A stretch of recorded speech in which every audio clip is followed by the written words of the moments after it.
Dans cette vidéo, je vais vous montrer tous les réglages ainsi que tous les modes du Minelab Xterra Pro. Je vais vous expliquer en détail les réglages de l'Xterra Pro. Alors déjà, on met la puissance à un faible niveau, donc il y a 25 niveaux. Nous, on va se mettre à 5 parce qu'on est à l'intérieur et derrière, on a des montants métalliques, donc c'est à peu près dans tous les sens. Donc on a baissé la puissance. Alors déjà, ce que vous voyez comme réglage ici, ce sont quasiment les mêmes que pour l'Equinox 600. Donc les tutos que vous allez voir pour l'Equinox 600 au niveau des réglages, eh bien vous pouvez les appliquer pour l'Xterra Pro.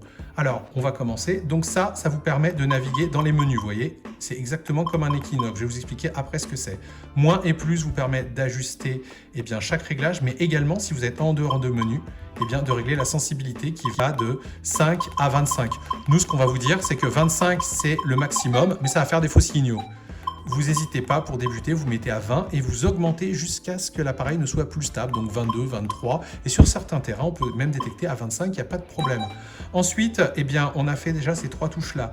Qu'est-ce qu'on a ici? La touche la plus importante, c'est le mode. Donc, nous avons 3 modes principaux avec 2 sous-modes. Alors, il faut savoir que généralement, les sous-modes 1, ce sont des modes qui sont plus stables. Et les sous-modes 2, comme ici, vous voyez, c'est un mode sur lequel l'appareil va un petit peu plus profond et plus performant sur les petites cibles, mais du coup, il est légèrement plus instable. Donc pour débuter, on mettra un sous-mode 1, que ce soit le mode Park 1 ou Field 1. Et quand on maîtrisera un petit peu l'appareil ou que le terrain est très propre, il ne faut pas hésiter à vous mettre dans les sous-modes 2 qui sont plus performants. Passons maintenant au troisième mode, c'est le mode plage qui lui aussi a 2 sous-modes. Le premier sous-mode 1, c'est pour la détection sur le sable mouillé et sec. Et le sous-mode 2, c'est si jamais vous voulez plonger avec votre détecteur ou tout simplement l'immerger le disque dans l'eau, il faut se mettre en sous-mode 2. Maintenant, passons à ce bouton, c'est tout simplement le pinpoint qui vous permet de localiser avec précision une cible. Regardez la bague, plus je vais l'approcher, plus il va faire un bruit. Là, quand on est au milieu du disque, le pinpoint est à fond. Voilà, donc c'est comme sur tous les détecteurs de métaux. Pour l'annuler, on rappuie ici. Ensuite, ça c'est pour choisir la fréquence. C'est très important parce qu'en fait, alors là on est dans le mode plage, on ne peut pas changer la fréquence. Elle est bloquée à 8 kHz. Maintenant, repassons dans les autres modes. Dans les autres modes, on a le choix entre 5, 10, 15 kHz. 5 kHz, votre appareil va plus profond sur les gros conducteurs, les grosses cibles, les grosses monnaies type 10 centimes Napoléon ou pour les débutants sur les pièces de 2 centimes d'euros. Le fer est beaucoup mieux enlevé, l'appareil est plus stable. Ça, c'est vraiment top. Par contre, la fréquence est un petit peu basse, donc on va louper des petites cibles, des petits conducteurs. Donc voilà, ça c'est la fréquence vraiment confort, mais c'est peut-être pas la plus performante. La fréquence 15 kHz, au contraire, elle est haute, moyenne haute pour être plus précis, et là elle sera meilleure sur tout ce qui est petite cible, elle sera meilleure en terrain minéralisé, c'est pour une détection un petit peu plus précise, réservée à des gens un peu plus expérimentés, parce que l'appareil est plus instable, et avec ça vous trouvez un petit peu plus de déchets en fer. Mais par contre sur les petits objets en or, les alliages c'est beaucoup mieux, mais il est légèrement instable. Donc maintenant, si on va sur le 10 kHz, là sur le 10 kHz, c'est une fréquence passe-partout, elle est tout à fait correcte sur les gros cibles, sur les petites cibles, les petits conducteurs, les hauts conducteurs, elle est plus ou moins stable, donc c'est vraiment la fréquence passe-partout avec laquelle on vous conseille de débuter. Et dès que vous serez un petit peu plus habitué à votre appareil ou si le terrain est très propre, n'hésitez pas à passer en 15 kHz. Et si vraiment vous êtes dans un terrain très pollué en ferreux, ou si vous en avez assez de sortir du fer, n'hésitez pas à passer en 5 kHz. Donc nous, on va rester en 10 kHz.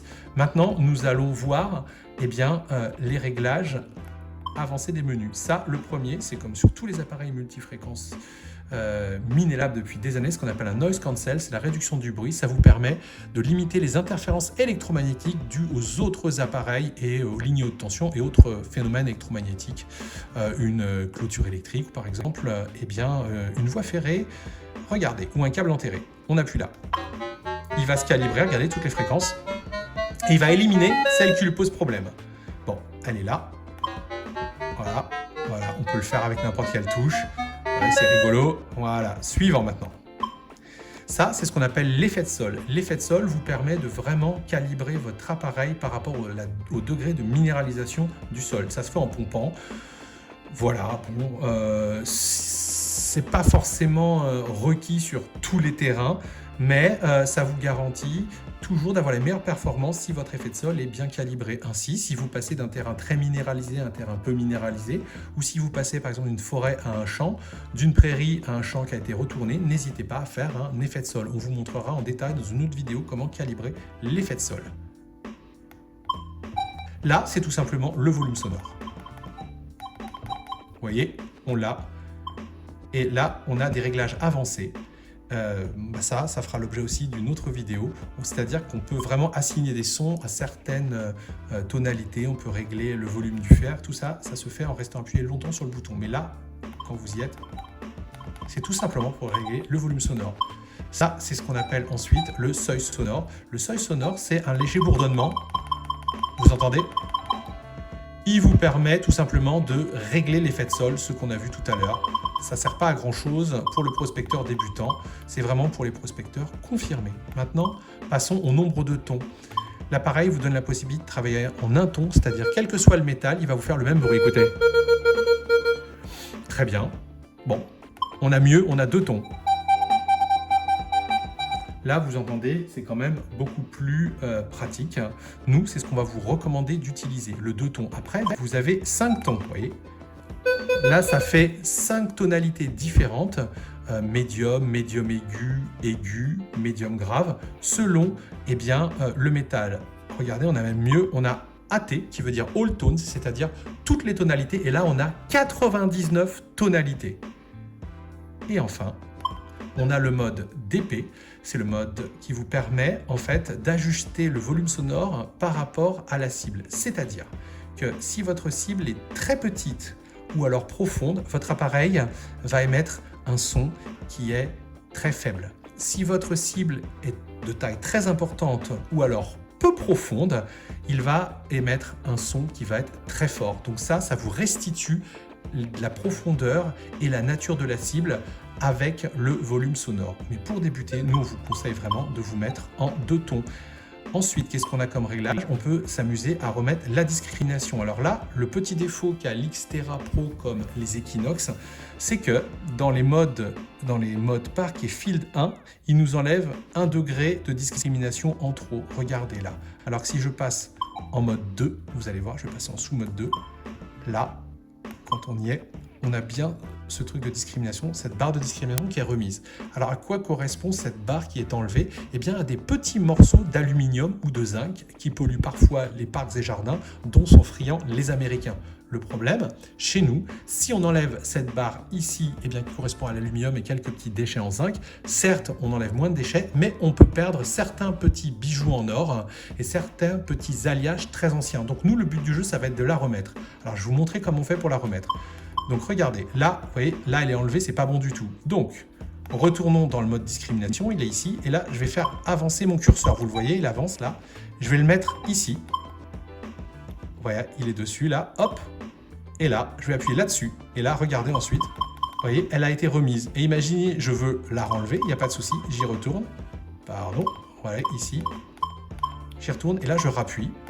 Et là, vous verrez, elle est de nouveau enlevée. Donc, dès qu'on a un curseur, ça veut dire qu'on détecte. Et dès qu'on enlève le curseur qui est mis ici, ça veut dire qu'on ne détecte plus. Donc là, nous, le but du jeu, c'est de détecter tout ça. Tout ça, ce sont les non ferreux. Et tout ce qui se trouve à gauche, ce sont les objets en fer. Donc on veut les enlever. Et qu'est-ce qui se passe si jamais on passe dans le mode tout métaux ici? Regardez ce qui va se passer. Hop, et bien là on détecte en tout métaux, c'est-à-dire qu'on va aussi détecter le fer. Et à ce moment-là, si vous détectez le fer, il va sonner en grave si vous êtes en 2 tons et si vous activez ce mode-là. Je vais vous montrer. Maintenant, regardez ce qui se passe. Un objet en fer, il est là, vous voyez, c'est un clou. Il n'est pas détecté. Alors qu'un objet non ferreux, comme ma petite bague en or, ou cette monnaie, elle est détectée, regardez. Là on peut voir, ça c'est la conductivité. C'est très élevé, c'est 71. Vous voyez, le curseur, il est là. Et ça veut dire 70 est là. Et maintenant, la bague en or. 32, c'est un petit peu moins. Le curseur est là, si vous le voyez. Ok, donc qu'est-ce qui se passe si, par exemple, on s'amuse à enlever ce curseur ici? Je fais juste ça. Vous voyez, c'est un raccourci. Et là, on a dit, en fait, quand vous appuyez là-dessus et que vous venez de détecter une cible, il enlève le curseur de cette cible. Donc maintenant, qu'est-ce qui se passe? Quand je vais repasser ma bague en or, vu que je lui ai dit de ne plus le détecter, elle sonne quasiment plus, vous entendez? Alors que, Celle-ci, on l'a toujours. Donc, bien sûr, on ne le fait jamais. Donc là, ce que je vais faire, je vais remettre la discrimination, regardez. Je vais aller remettre ce petit curseur. Voilà. Ce petit raccourci que je vous ai montré en appuyant là-dessus après avoir détecté une cible, c'est par exemple si vous êtes sur un terrain où il y a beaucoup de déchets en plomb, par exemple, ou beaucoup de déchets en aluminium, si vous avez assez de creuset dessus et que c'est tout le temps la même signature, vous appuyez là-dessus et ça l'élimine automatiquement. C'est ce qu'on appelle un notch. Donc maintenant, je vais vous montrer autre chose. Regardez, on n'a pas le clou, mais parfois, vous voyez, ça va sonner un petit peu quand même. Mais le son n'est pas récurrent. Si vous avez une hésitation, vous appuyez sur ce bouton-là. Donc là, vous passez en mode tout métaux et là, écoutez bien. Il va se mettre à sonner en grave. Il faut savoir que le volume grave, vous pouvez aussi l'ajuster dans les réglages. Donc cette touche-là qu'on trouve aussi sur les Vanquish et les Equinox, ça vous fait gagner énormément de temps parce qu'en appuyant tout simplement ici, si vous entendez que votre cible, elle sonne en grave, c'est que c'est un objet ferreux.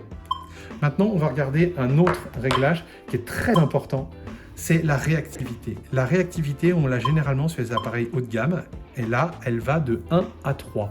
Donc, si votre appareil est réglé sur 3, eh bien, l'appareil est très réactif, regardez. On peut aller très très vite. Donc, dans un terrain très pollué, si on veut avoir plein d'informations, on va aussi moins profond, mais on a plus d'informations, eh bien, on va se mettre sur 3. Au contraire, sur un terrain très peu pollué, comme à la plage, ou dans une forêt, ou une prairie où il y a très peu de cibles, vous vous mettez sur 1, et là, vous dites à l'appareil, je vais doucement. Vous voyez, on va beaucoup plus doucement sur le son.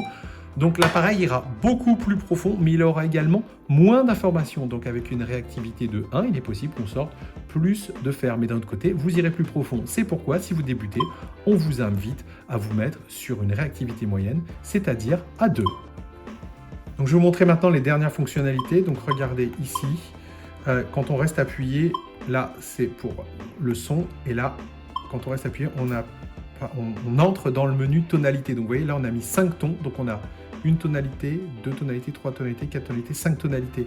Donc on va dire à partir de quelle conductivité il va sonner en aigu, en médium ou en grave. Tout ça, ça fera l'objet d'une autre vidéo. Et là, eh bien, sur ce mode-là, c'est pareil, vous voyez, on est dans 5 tons. Et là, si on va dans la discrimination et qu'on reste appuyé, vous voyez, donc là, je vais rester appuyé, on entre vraiment là aussi pour l'assignation des tonalités. C'est là aussi qu'on peut régler aussi le volume du fer. Maintenant, dernière petite chose, la poignée vibrante. Il vous suffit d'aller dans ce mode ici, là, et d'appuyer là et là. La poignée va vibrer. Vous voyez, le petit icône là, elle est activée. Vous entendez? Elle vibre. Et là, pour l'enlever, on fait ça de nouveau. Et voilà pour les réglages du Minelab Xterra Pro.